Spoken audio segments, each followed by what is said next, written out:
بالله من الشيطان الرجيم. بسم الله الرحمن الرحيم. وما هذه الحياة الدنيا إلا لهو ولعب وإن الدار الآخرة لهي الحيوان لو كانوا يعلمون. فإذا ركبوا في الفلك دعوا الله مخلصين له الدين فلما نجاهم إلى البر إذا هم يشركون ليكفروا بما آتيناهم وليتمتعوا فسوف يعلمون. أولم يروا أنا جعلنا حرما آمنا ويتخطف الناس من حولهم أفبالباطل يؤمنون وبنعمة الله يكفرون. ومن أظلم ممن افترى على الله كذبا أو كذب بالحق لما جاء أليس في جهنم مثوى للكافرين. والذين جاهدوا فينا لنهدينهم سبلنا وإن الله لمع المحسنين.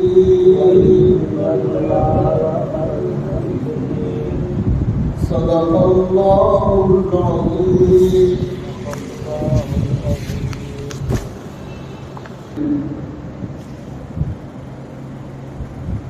اللہ تبارک و تعالیٰ نے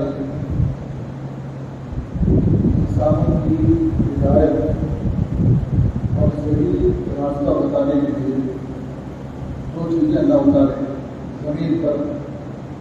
ایک تو انبیاء علیہ السلام کی معجزہ، نبی جیسا کرتے تھے ویسا کرنا، نبی جیسا نماز پڑھتے تھے ویسے پڑھنا. اور دوسرا جو عمل اتارا، دوسری چیز قرآن پاک میں اللہ نے پورا دین نازل فرمایا. نماز کا طریقہ بھی، روزے کا، زکوٰۃ کا، حج کا، پورا دین کتاب اللہ میں ہے. اس لیے ہر مسلمان کو چاہیے کہ احادیث کے ساتھ میں قرآن کو بھی جانے. اگر کوئی قرآن نہیں جانتا تو بہت بڑے خیر سے محروم ہے. بہت سی چیزیں اللہ تبارک و تعالیٰ نے قرآن میں ایسی سمجھائی ہے جو عام طور پر ہر قسم کا آدمی اس کو بڑی آسانی سے سمجھ لیتے ہیں. اس لیے قرآن کو سمجھنا بھی چاہیے. جو اہل زمان ہے ان کو بھی جو ہے کبھی ناسمجھی ہو گئی. عرب تو اہل زمان تھا، عربی والی ان کو بولتے ہیں، بہت سالوں کی ان سے بھی غلطی ہوگی سمجھتے ہیں. قرآن میں آیت نازل ہوئی جب تمہارے پاس پانی نہیں ہے، نماز کا وقت آئے، پانی حاصل کرنا ہے، تیمم کرو لینا فلم تجدوا ماء فتیمموا، پانی نہیں ملے تو کیا کرنا؟ تیمم کرنا۔ جب آیت نازل ہوئی سب صحابہ سمجھے پانی نہیں ہے تو تیمم کرنا۔ ایک صحابی غزوے میں گئے، جماعت میں گئے، ان کو جو غسل کی حاجت ہوئی، پانی کہیں بھی نہیں تھا، تو چونکہ یہ آیت ان کے کان میں تھی پانی نہیں ہے تو تیمم کرنا، تو وضو کا تیمم تو چہرہ پوچھ لینا، دونوں کوریاں سے پوچھ لینا، یہ تیمم۔ غسل کا تیمم بھی یہ ہے کہ چہرہ پوچھ لینا اور دونوں ہاتھ، البتہ اس میں نیت فرض ہے، وضو میں نیت فرض نہیں ہے، بغیر نیت کے آپ آگے وضو کر لیں، ظہر کی نماز پڑھ دیتے ہیں، عصر پڑھ دیتے ہیں، لیکن تیمم میں نیت فرض ہے۔ اگر آپ وضو کی نیت کریں تیمم میں، غسل نہیں ہوتا، اس واسطے غسل کی نیت ہوتا، تو نیت اس میں فرض ہے تیمم میں۔ اب صحابی سمجھے نہیں پانی نہیں ہے تو تیمم کرنا، سمجھے کہ غسل کرنا تو پوری باڈی بھگانا ہے، پوری کہتے نا پورا جسم دھونا ہے، سر کے بعد کر کے پہلے نہ ہوتا، پانی نہیں ہے تو اپنے بدن سے کپڑے اتارے اور ریگستان کی ریت پہ اثر لوٹے۔ کیوں؟ پانی نہیں ہے تو اللہ بولے تیمم کرو بولے۔ وضو کا تیمم ان کو سمجھ میں آیا، غسل کا تیمم سمجھ میں نہیں آ سمجھے، اس میں چونکہ پورا جسم دھوتے ہیں، اب پانی نہیں ہے، سمجھیے پانی نہیں ہے، اس لیے پورے جسم سے کپڑے اتار کے دیکھیے میں ایسے حدیث کا الفاظ ہے کہو ماری راش، جیسا گدھا لوٹتا ہے ویسا لوٹے گا۔ شک ہوتا ہے ہم بھی غسل کرتے بعد دفعہ ارے پانی کہاں میں گیا، ممبئی میں گیا، نہیں گیا، تو بار بار ایک ہی آتے تھے، تو وہ صحابی کو گھما کے شاید پوری طرح مٹی دے لگی، بولتے ادھر ادھر ادھر لوٹ رہے۔ اس کے بعد اللہ کے نبی کی خدمت میں آئے، سفر سے جماعت سے واپس ہونے کے بعد پوچھے یا رسول اللہ معافیا پیش آئے گا، غسل کی ضرورت تھی اور تیمم نہیں تھا اور پانی نہیں تھا تو میں تیمم کیا، کیسے کرے تیمم؟ بولے آپ نے اس طرح غسل کیا۔ حدیث میں الفاظ اور بچے کو دے دیا ذرا فون ابا کا فون کرتے بند کرتے، تو حضور پاک صلی اللہ علیہ وسلم جب یہ صحابی سے کہا کہ یا رسول اللہ میرے پاس پانی نہیں تھا، میرے غسل کی حاجت ہوئی، میں جو ہے اس طرح دوڑنے لگا میں، حدیث میں ہے کہ اللہ کے نبی بھی مسکرائی، آپ کے سامنے جب وہ دانت بھی صحابہ کو نظر آئے، حضور صلی اللہ علیہ وسلم جو مسکراتے تھے دانت نہیں دکھتے تھے۔ جب کبھی بڑی زیادہ خوشی کا موقع ہوتا تو آپ کے سامنے کے دانت نظر آتے تھے، جس کو ضحک عربی میں بولتے ہیں، اور کوئی جو ہے اتنا زور سے ہنسے کہ آواز آئے اس کو جو ہے استحضاء بولتے ہیں۔ تو حضور صلی اللہ علیہ وسلم بھی ہنسے تو جو ہے مسکرائے تو آپ کے دان مبارک نظر آئے۔ اس کے بعد اللہ کے نبی نے فرمایا کہ نہیں، جو طریقہ وضو کے وقت میں کرتے ہیں تیمم کا وہی غسل میں لیتا ہے۔ میرے بتانے کا مطلب یہ ہے جو اہل زبان ہیں جن پر قرآن اترا عربی میں، ان کو بھی بعض دفعہ سوچنے میں غلطی ہو گئی، ہوئی کہ نہیں ہوئی، غلط فہمی ہو گئی، تو ہم تو عربی میں نہیں جانتے، اردو دا، تیلگو دا، انگلش دا، کیا کیا تھا ہم لوگ ہیں، تو ہم کو قرآن جاننا کہ نہیں جاننا، ہم لوگ سوچتے تھے کہ جاننا چاہیے، غور ہی نہیں کرتے اس معاملے میں، حالانکہ ان سے زیادہ ہمارے کو ضرورت ہے نا۔ اس لیے جب قرآن کے ہفتے اس کو غنیمت سمجھیں، ہفتے میں ایک دفعہ ایسا موقع ہوتا ہے کہ قرآن کی مجلس میں پڑھیں گے، قرآن سمجھ میں آئے گا۔ دیکھیے بالکل میں کیسے کیسا اللہ پیار سے محبت سے سمجھانا، ایسا سمجھانا جیسے ایک ماں اپنے بچے کو جیسے پیار سے سمجھاتی ہے، اس سے زیادہ پیارا انداز اللہ کا اپنے بندوں کے ساتھ، اس لیے اس کی مدد ہے۔ قرآن کے جو ہے سمجھنے کو بیکار نہیں سمجھنا، اگر سمجھتے صحیح سب لوگ، اگر امت کے سبھی افراد اس کی قدر کرتے، جمعے کے جیسا مسجد بھرتے نہیں، جمعے کی نماز ضروری سمجھ لیں، مسجد میں بیٹھنا ضروری ہے، حالانکہ ویسے ہی ضروری ہے۔ خیر، قرآن پاک میں اللہ نے 30 پارے اور 114 صورتیں بنائی۔ اب ہم جو سورت پڑھ رہے ہیں اس سورت کا نام سورت العنکبوت۔ عنکبوت کے معنی مکڑی، اللہ تبارک و تعالیٰ کی سنت یہ ہے کہ جو سورت کا نام رکھتے ہیں تو اس کا واقعہ اس سورت میں بیان کریں. مکڑی کا نام ہے سورت کا، کیسے قسمت والی ہے تو مکڑی. اللہ اپنے کلام پاک میں اس کا نام رکھے. قیامت تک لاکھوں کروڑوں اربوں خربوں لوگ آئیں گے، جب جو ہے سورت العنکبوت پڑھے گی تو مکڑی کا ذکر ہے قسمت والی. تو یہاں تو اللہ تبارک و تعالیٰ نے 114 سورتیں اور 30 بارے اللہ نے مقرر فرمایا. اور یہ سورہ عنکبوت کا آخری رکوع ہے. پہلے آیت کا ترجمہ دیکھیں. بسم اللہ الرحمن الرحیم. وما هذه الحیات الدنیا، اور ماں کے معنی نہیں، هذه معنی یہ، الحیات معنی دنیا کی زندگی. یہ دنیا کی زندگی نہیں ہے. دنیا کی جو زندگی ہے نا، بچپن ہے، جوانی ہے، بڑھاپا ہے، بے اولاد ہے، اولاد والے ہیں، بیوی کے بغیر ہے، بیوی کے سامنے ہے، نواز سے پوتے، پھر پڑھنے کا زمانہ، کمانے کا زمانہ، گھر بنانے کا زمانہ، پیسے کا زمانہ، ملازمت کا زمانہ. اللہ تبارک و تعالیٰ نے ایک جملے میں اس پوری دنیا کے نظام کو مختصر جملے میں ختم کروایا. بولے کیا ہے یہ دنیا؟ الا لہو و لعب، کھیل کود ہے. جیسے بچے کھیلتے تھے، اللہ کہہ رہے کہ پوری دنیا میں جتنے کروڑوں انسان، کوئی گھر بنا رہا، کوئی شادی کر رہا، کوئی پڑھ رہا، کوئی نوکری کر رہا، کوئی دکان کر رہا، اللہ کہہ رہے بچوں کا کھیل ہے. کیا ہے؟ ان کا کوئی مقصد ہی نہیں ہے. اس معصوم بچوں سے پوچھو کہ ریت کے جو ہے بیٹھ کے ریت میں اپنے ڈرائیو نمبر بیٹری ڈال کے گھر بنا دیں. ان کا کیا مقصد ہے؟ ٹائم پاس ہے، تفریح ہے. اللہ کہتے ہیں اس سے زیادہ دنیا نہیں ہے جس کے پیچھے ہم لوگ پڑ گئے. یہ کوئی مقصود ہی نہیں ہے. تو اللہ نے ایک جملہ فرمایا، حیات دنیا، دنیا کی زندگی. دنیا کی زندگی میں سب آ گیا، بچپن بھی، جوانی بھی، بڑھاپا بھی، ساری چیزیں آ گئی. اللہ کہتے ہیں لہو و لعب، کھیل کود ہے. لعب کے معنی کھیل، لہو معنی بیکار باتیں، کوئی مقصد ہی نہیں اس کا، اس کو بولتے لہو. لعب کے معنی کیا؟ کھیل. دنیا کی زندگی سوائے کھیل کود کے کچھ بھی نہیں ہے. لہو ہے. ہم لوگ کیا بنائے اسے؟ دنیا کو مقصود بنائے. انہیں کیا کیا مقصود بنائے. میرے جینے کا مقصد کمانا، اور میرے بھی شادی کرنے کا مقصد اولاد بنانا، اولاد کو پڑھانے لکھانے کا مقصد کمانا، ترقی کرنا. یہ تمام چیزیں اللہ کہہ رہے کچھ بھی نہیں ہے.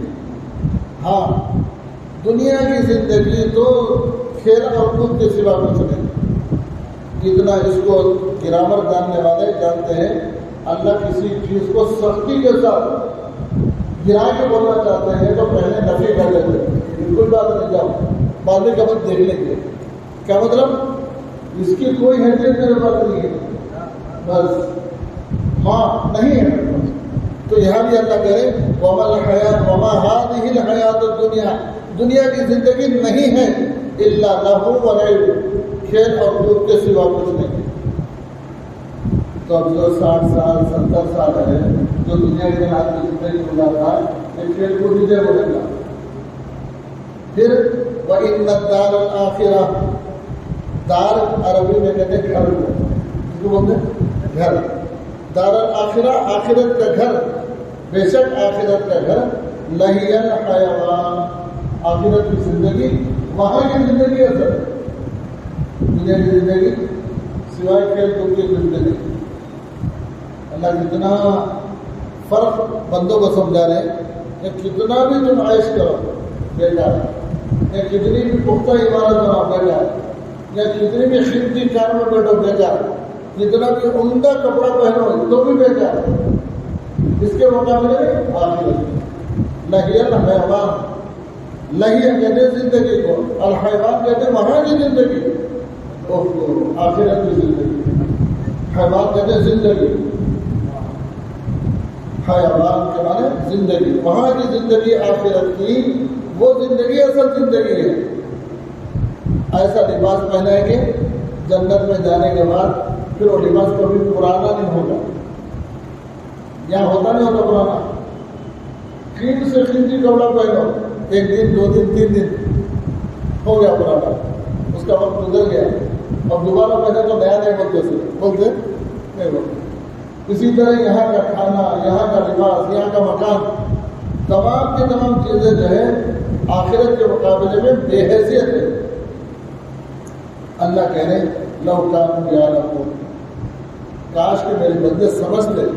میں جو ان کو سمجھانا چاہ رہا ہوں، کاش میرے بندے سمجھتے. کوئی پڑھانے والا کیا بولتا استاد اپنے طلبا کو سمجھاتے ارے کاش میری باتوں کو سمجھو. بولتے اللہ بھی ویسے پیار سے بولے کاش میرے بندے میری بات سمجھتے.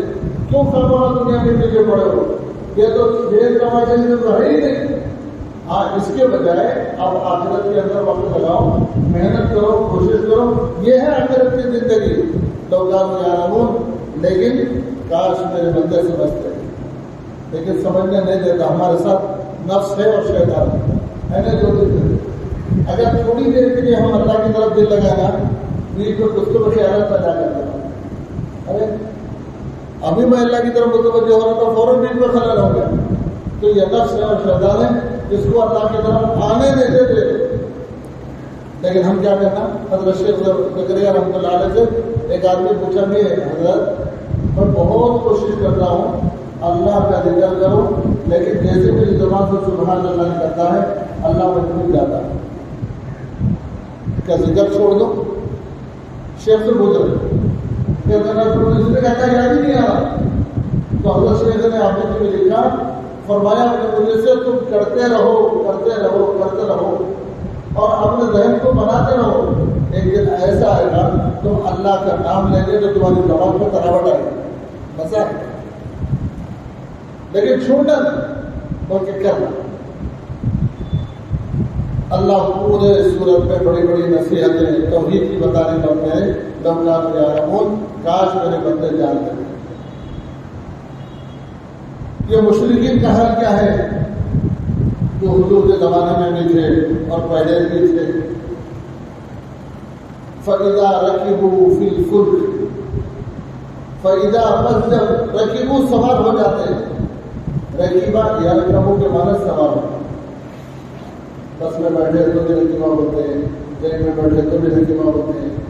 فل کے معنی عربی میں کشتی کے، جس کو سفینہ بولتے ہیں نا، کشتی کے.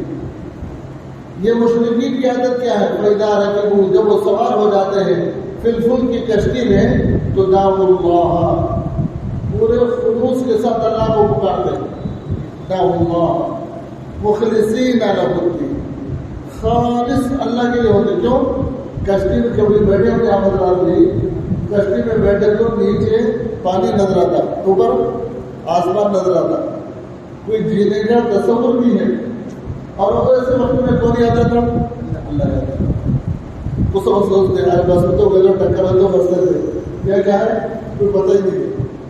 تو اللہ کہتے ہیں کہ تمہاری عادت یہ ہے فَإِذَا رَكِبُوا، جب تم سوار ہوتے ہیں فی الفلک کی کشتی میں، دعوا اللہ، اللہ کو پکارتے ہیں، مخلصین، پورے اخلاص کے ساتھ کرتے ہیں. ریاکاری نہیں رہتی. ڈوبتے ہیں تو ریاکاری کرتا ہے، پورے اخلاص کے ساتھ اللہ کو پکارتے ہیں. اللہ کہتے ہیں وہاں تو پورا اخلاص بتاتے ہیں. مخلصین لہ الدین، خالص اس کی طرف متوجہ ہو کر اللہ کو پکارتے ہیں. اللہ بندے کی آواز کو سن لیتے ہیں. اللہ کے پاس کوئی تفرقہ نہیں ہے کہ بھائی مسلمان کے سنتے ہیں غیر مسلم کے نہیں سنتے. ایسا ہے کیا؟ نہیں. اللہ کے پاس کوئی فرق نہیں ہے. جو بھی بندے اسے پکارتے ہیں ان کی آواز سن لیتے ہیں. پھر اللہ نے کشتی سے ان کو پار لگا دیا، بچ گئے. تو ان کا عمل کیا ہونا چاہیے؟ کشتی میں پکارے تھے اللہ کو، اب آ گیا نہیں پکارنا، کشتی سے بچ گئے ہم، پانی میں ڈوبنے سے اللہ بچا دیے. اللہ کہتے ایسا نہیں کرتے.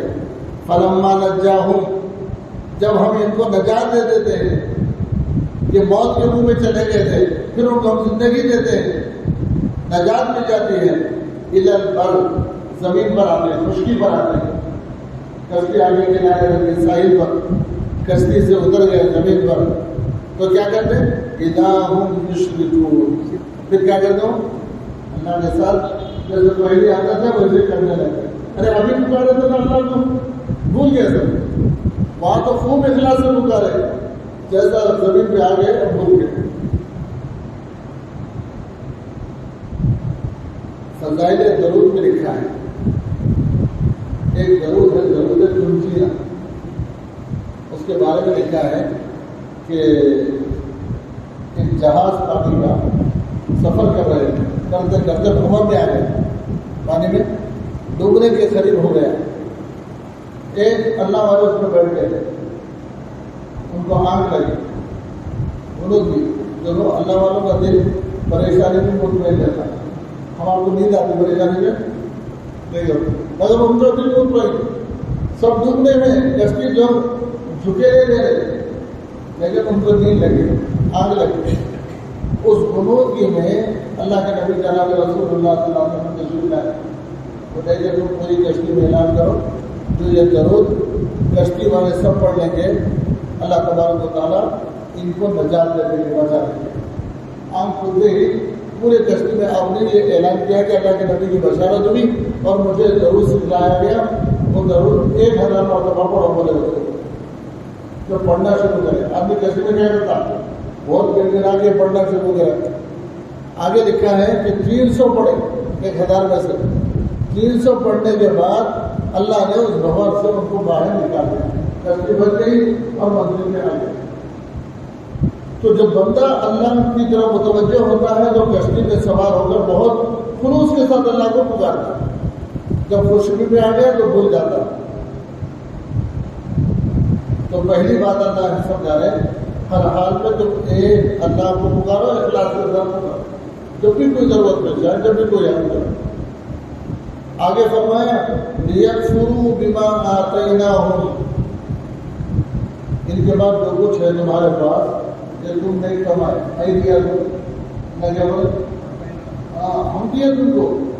تمہارا مکان نہیں تھا مکان دیے، بیوی نہیں تھی بیوی دیے، بچے نہیں تھے بچے دیے، سامان نہیں تھا سامان دیے. کون دیے تم کو؟ ہم دیے.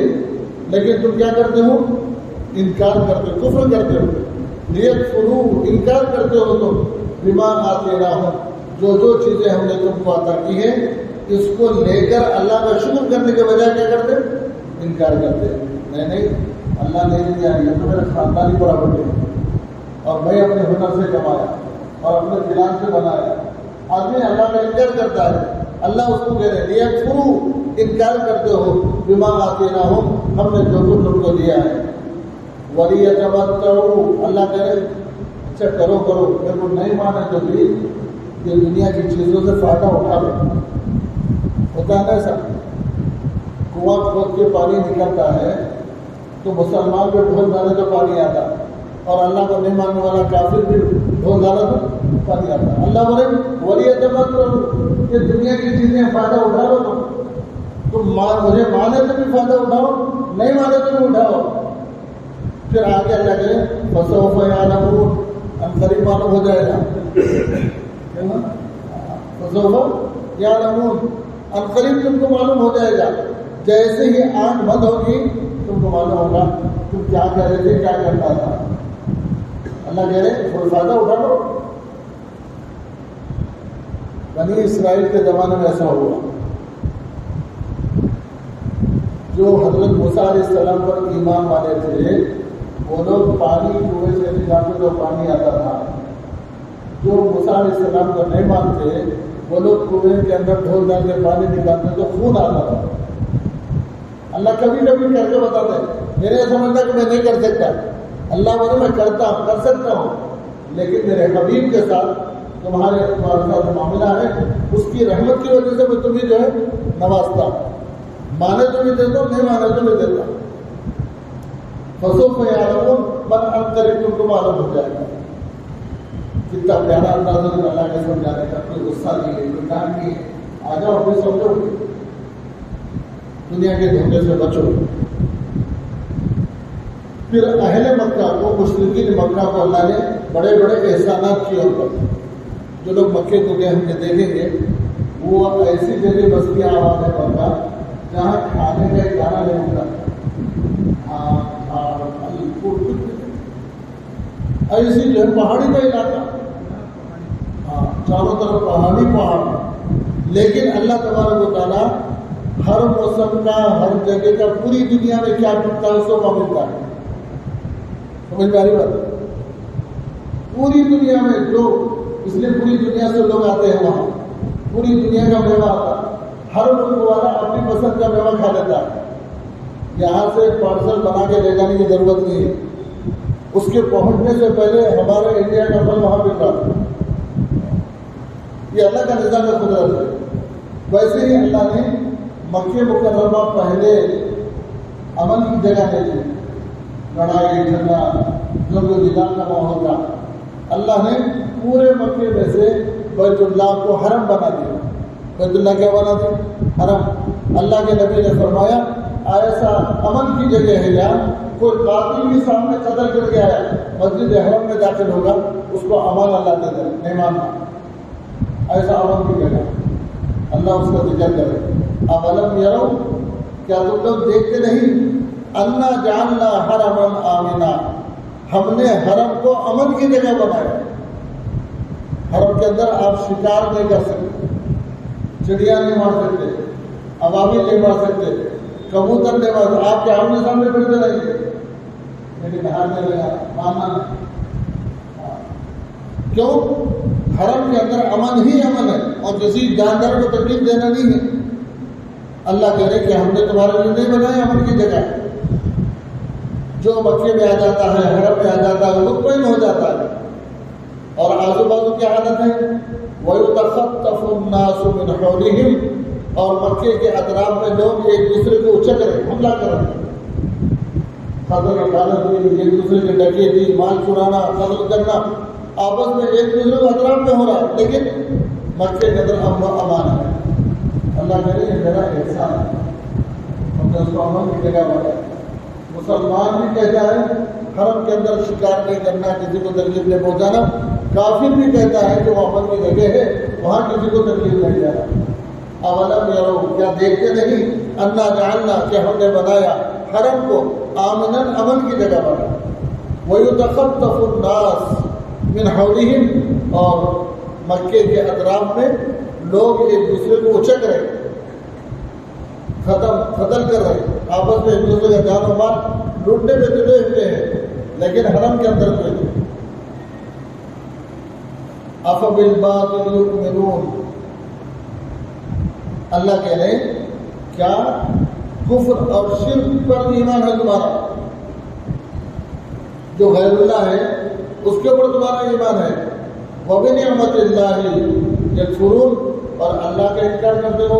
اللہ نے کتنی نعمتیں تمہیں دی، ان نعمتوں کا استعمال کرتے، فائدہ اٹھاتے، لیکن اللہ کو نہیں مانتے. غیر اللہ کی پر ایمان ہے. آج بھی یہی حال ہے، نہیں ہے؟ سب کچھ اللہ دیتا ہے. بیٹے بیٹیاں بھی کون دیتا؟ اللہ ہی دیتا نا بھائی. اور لوگ کیا کرتے، فلاں خبر والے کے پاس جاتے، ان سے کہتے مرشد میرے بچے ہیں، ایک بچہ دے دو. کہ مانگ کے آئے، اور اللہ کی قدرت یہ تھی کہ اس کی مانگی ہوئی چیز دے دی ہے، تو اس کا دل مطمئن ہو گیا کہ جو فلاں خبر والے نے میرے کو یہ دے دیا. یقین بن گیا سر. اللہ کہہ رہے ہرگز ایسا نہیں ہے، دیتے ہم ہیں، ہماری ناشکری کرتے ہیں. کسی کو کیا اختیار دینے ہے؟ کسی کے اختیار؟ کسی کے پاس کوئی اختیار نہیں. اللہ کہتے ہیں قرآن کے 25ویں بارے میں یَهَبُ لِمَن یَشَاءُ إِنَاثًا وَیَهَبُ لِمَن یَشَاءُ الذُّکُورَ. اللہ جس سے چاہتا ہے بیٹیاں ہی بیٹیاں دیتا ہے، اور جس سے چاہتا ہے بیٹے ہی دیتا ہے، بیٹے دیتا ہے. اللہ کی ترتیب ہے. بعض کے لیے بیٹیاں ہی بیٹیاں، بھائی جی دوسری چوتھی. حضرت شیخ رحمۃ اللہ علیہ کو 7 بیٹیاں اللہ دی، اور بیٹا ایک ہی ہے، صرف ایک. زکریا صاحب رحمۃ اللہ علیہ کے ایک ہی لڑکے تھے، حضرت تھوڑا طلحہ تھا، اور بچہ الحمدللہ بڑی تعداد میں. پہلے دوسرے حضرت جی کے بیوی اہلیہ بھی حضرت شیخ کی لڑکی، تیسرے حضرت جی کی اہلیہ بھی حضرت شیخ کی لڑکی. اس وقت جو مظاہر سہارنپور کے ناظم ہیں ان کی اہلیہ بھی حضرت سے کر رہی ہے، تو بچیاں بہت دیتی ہیں اللہ کا اختیار ہے، اس میں کسی کا کوئی دخل نہیں۔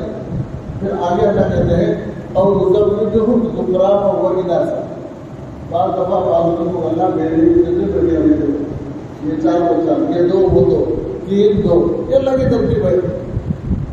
اور پھر آگے اللہ فرمایا اور ذکران و اناثا وَيَجْعَلُ مَن يَشَاءُ عَقِيمًا، بعض عورتوں کو اللہ 5 بنا دیتے ہیں۔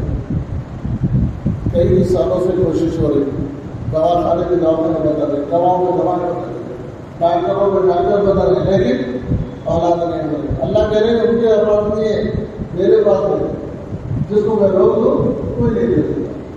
انہ علیم قدیر، اللہ کہتے ہیں ہر چیز پہ اللہ کو قدرت ہے، اللہ ہی کی قدرت سے سب ملتا ہے۔ تو یہاں بھی اللہ کہے افبالباطل یؤمنون، باطل چیزوں کے اوپر تو ایمان رکھتے ہو، وبنعمت اللہ، اللہ کی نعمتوں کا انکار کرتے ہو، یکفرون، تم کو یہاں ایمان لانا چاہیے، ان کا انکار کرتے ہو، یہ نہیں ہونا۔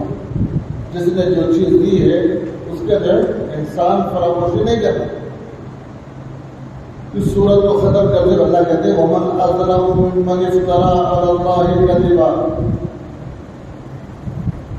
سب سے زیادہ ظالم وہ ہے من اظلم، اظلم ظلم میں مبالغہ کیسے کہا، اظلم افعل، بہت زیادہ ظالم وہ شخص ہے جو ممن افترى علی اللہ کذبا، جو اللہ پر جھوٹا الزام باندھے۔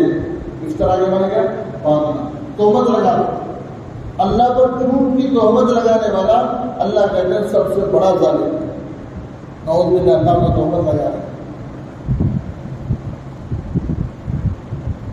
ومن اظلم، اس شخص سے بڑھ کر ظلم کرنے والا کون، جو ممن افترى علی اللہ کذبا، جو اللہ پر جھوٹا الزام لگایا، جھوٹ بولے، او کذب بالحق،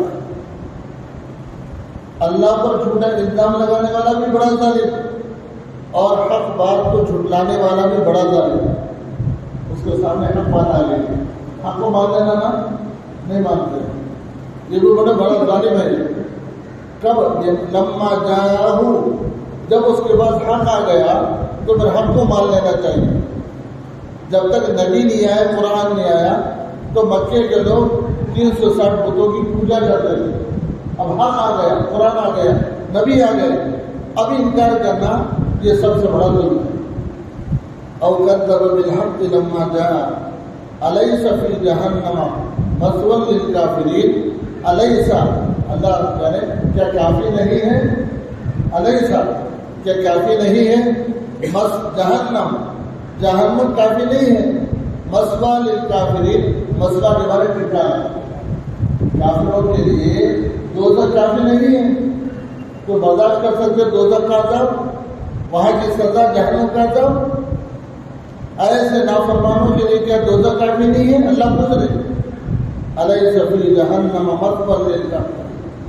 اس لیے کسی انسان کو یہ نئی اختیار ہے کہ اللہ پر تہمت لگائے، اور یہ اختیار نہیں ہے کہ حق آنے کے بعد جھٹلائے۔ مسئلہ ٹھکانا، کیا کافروں کے لیے جہنم ٹھکانا کافی نہیں ہے؟ جہنم کا لفظ استعمال کرو تو جتنے عذاب جہنمیوں کے ہوں گے، مشرکین کو، منافقین کو، گنہگاروں کو، نافرمانوں کو، زانیوں کو، چوریوں کو، رشوت خوروں کو، سود کو، سارے عذابات لفظ میں آگے جہنم ہے۔ اللہ کرے کیا کافی نہیں ہے؟ جہنم ان لوگوں کا ٹھکانہ ہوگا جو کافی نہیں۔ اس سے معلوم ہوا ہر ایمان والے کو اللہ کی نعمتوں کا شکر کرنا اور اللہ کی نعمتوں کی ناشکری نہیں کرنا۔ اس صورت کو ختم فرمایا والذین جاہدوا فینا، اور وہ لوگ جو ہمارے پاس پہنچنے کے لیے کوشش کرتے ہیں، جاہدوا مانے کوشش کرنا، جہد سے جیم ہاتھ جہاد کے مانے کیا، کوشش کرنا۔ ایک سائیکل چلانے والا نہیں آتا، اس سائیکل پر بیٹھنے کی کوشش کرتا، کار چلانے نہیں آتا کوشش کرتا، دکان چلانے نہیں آتا کوشش کرتا، دین پہ چلنا کرنا کوشش کرنا، اس کو بولتے جہاد۔ والذین جاہدوا فینا، فینا بولے تو فی دیننا، فی ہدایتنا، فی قرآننا، اور جو لوگ کوشش کرتے ہیں ہمارے دین پر چلنے کی، شریعت پر آنے کی، لنہدینہم، ہم ضرور ان کو راستہ بتاتے ہیں، چھوڑ دیں اللہ بلکہ راستہ بتاتے ہیں۔ لنہدینہم، ضرور ہم ان کو ہدایت دیتے ہیں، سبلنا، ہمارے راستے کی، جو راستے پہ وہ چلنا چاہتا ہے ہم اس کو چھوڑتے نہیں بلکہ اس کی رہبری کرتے ہیں، اس کی مدد کرتے ہیں، اس کے قدم ڈگمگانے سے ہم حفاظت کرتے ہیں۔ جو لوگ ہمارے راستے میں کوشش کرتے ہیں ضرور ہم ان کو ہدایت دیتے ہیں ہمارے راستے کی۔ ہدایت کا دینے کا وعدہ ہے اللہ کا، جو لوگ جد و جہد کرتے ہیں، جو آدمی کوششیں نہیں کرتے اللہ ان کو ہدایت نہیں دیتے۔ یہ کوشش ہے، آپ اپنا گھر چھوڑے، محلہ چھوڑے، بستی چھوڑے، علاقہ چھوڑے، اپنی مسجد چھوڑے، یہ جہاد ہے جس پر اللہ کی طرف سے وعدہ ہے۔ لنہدینہم، ہم آنے والے کو کوشش کرنے میں محروم نہیں کرتے، اللہ دیتے ہیں۔ سب سے بڑی کوشش تو صحابہ کی تھی جو ایمان کے لیے جہاد کرے تھے، جان مال لٹانے کا فیصلہ کرے تھے، وہ تو سب سے بڑا جہاد۔ لیکن ہم میں سے ہر آدمی جو کام کرتا ہے دین کے لیے، اسلام کے لیے، یہ سب جو ہے جہاد ہے۔ والذین جاہدوا فینا لنہدینہم سبلنا، جو لوگ کوشش کرتے ہیں ہمارے دین کی ترقی کے لیے، شریعت میں آنے کے لیے، لنہدینہم، ضرور ہم ان کو ہدایت دیں گے، سبلنا، ہمارے راستے سے۔ وَإِنَّ اللَّهَ، سبل سبیل کی جمع ہے، سبیل کے معنی کیا ہے؟ راستہ، سبل جمع ہے راستے، شریعت کے بہت سے راستے ہیں، اللہ کہتے ہیں ہم ان کو ہدایت دیں گے راستوں کی۔ وَإِنَّ اللَّهَ لَمَعَ الْمُحْسِنِينَ، بے شک اللہ احسان کرنے والوں کے ساتھ ہے۔ احسان کسے بولتے ہیں؟ احسان کہتے ہیں ہر کام کو اللہ کے لیے کرنا۔ صحابہ پوچھے حضور کے مجلس میں، بلے احسان یا رسول اللہ، اللہ کے رسول احسان کسے بولتے ہیں؟ تو حضور نے فرمایا ان تعبد اللہ کأنک تراہ فإن لم تکن تراہ فإنہ یراک، تم اللہ کی عبادت ایسے کرو گویا کہ تم اللہ کو دیکھ رہے۔ یہ ہے احسان، اگر دیکھ نہیں سکتے تو یقین کرو اللہ دے رہا، اس کا نام احسان۔ وَإِنَّ اللَّهَ لَمَعَ الْمُحْسِنِينَ، اور اللہ کہتے ہیں میں محسنین کے ساتھ ہوں، نمازیوں کے ساتھ، روزے داروں کے ساتھ، اور جو ہے نماز ذکر کرنے والوں کے ساتھ، ویسے اللہ کہتے ہیں مخلصین کے ساتھ بھی اللہ، جو اللہ کی رضا کے لیے عمل کرتے ہیں، اللہ تعالیٰ ان کو اپنی معیت میں لیتے ہیں، اللہ ان کے ساتھ کرتے ہیں۔ الحمدللہ سورۃ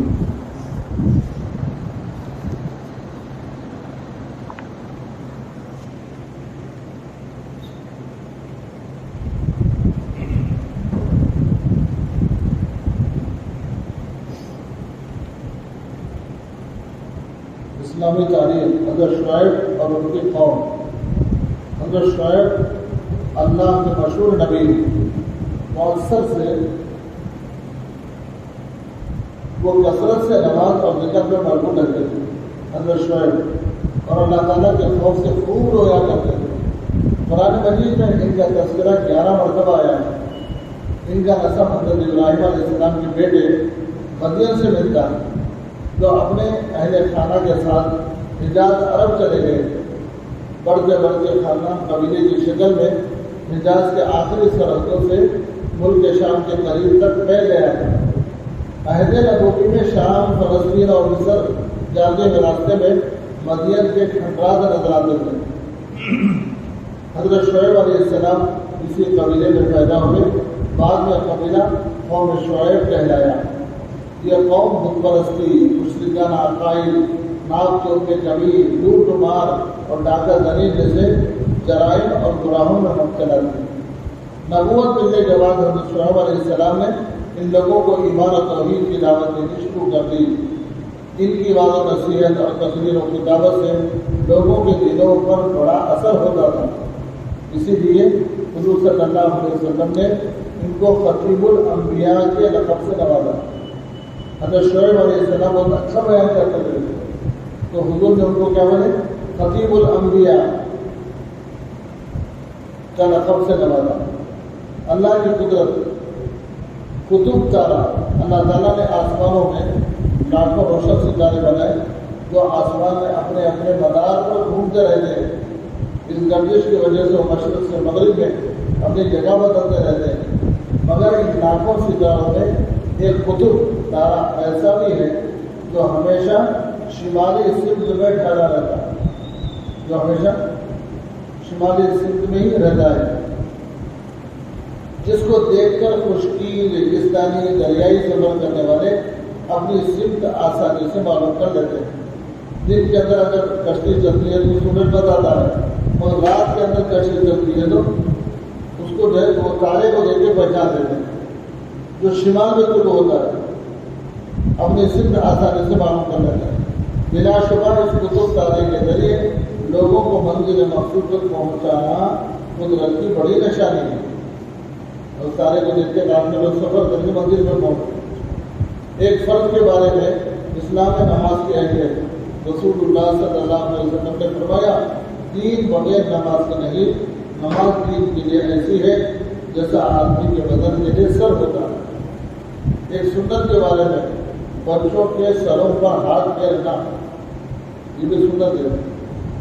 حضرت انس بن مالک رضی اللہ تعالیٰ بیان کرتے ہیں کہ رسول اللہ صلی اللہ علیہ وسلم حضرات انصار کے پاس ملاقات کے گھر سے تشریف لے جاتے تو ان کے بچوں کو سلام کرتے، ملاقات کے دن کیا جاتے تو ان کے بچوں کو سلام کرتے، یعنی حضور کو سلام کرتے بچوں کو، اور ان کے سروں پر ہاتھ پھیرتے۔ سنت ہے، چھوٹے بچوں کے سروں کو کیا کہنا، ہاتھ پھیرنا، سلام کرنا۔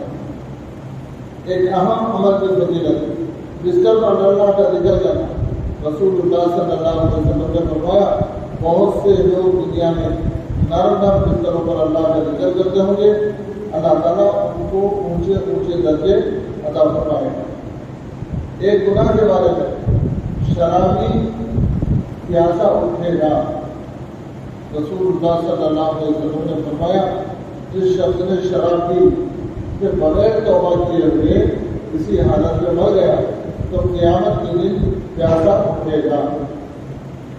دنیا کے بارے میں دو چیزوں کو برا سمجھنا، رسول اللہ صلی اللہ علیہ وسلم نے فرمایا دو چیزوں کو آدم کی اولاد برا سمجھتی ہے، ایک تو موت کو برا سمجھتی ہے، حالانکہ موت مومن کے لیے فتنہ میں مبتلا ہونے سے بہتر ہے۔